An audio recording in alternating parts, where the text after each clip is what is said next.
Ito mga idol, habang binabaklas ko tong makina ng TMX125, kasi nga po kakaiba yung tunog na nararamdaman, hindi natin mapaliwanag kung ano pa yon, para pong ang sira nito mga idol ay yung kanyang timing gear. Kasi dito pa lang makikita natin na ito, yan, bulitas, saan ito galing? Ito, maraming nakalagay dito mga bulitas, oh. Yan. Alam nyo kung saan ito galing? Siguro yung may-ari po nito, nagpapalit siya ng knuckle bearing. Nagpapalit ng knuckle bearing, tapos siguro pinatune up na rin, sabay na. Ngayon, pwedeng yung mga bulitas po nagpatak dito sa loob at tumama sa timing gear.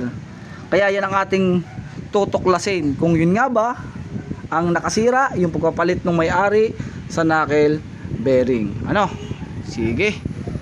Tingnan natin. Kaya kayo, kung magpapapalit kayo ng knuckle bearing, dapat po siguraduhin natin walang mga nakasangat kagaya nito. Ayan, oh, ng mga bulitas na ganyan, kasi delikado po yan.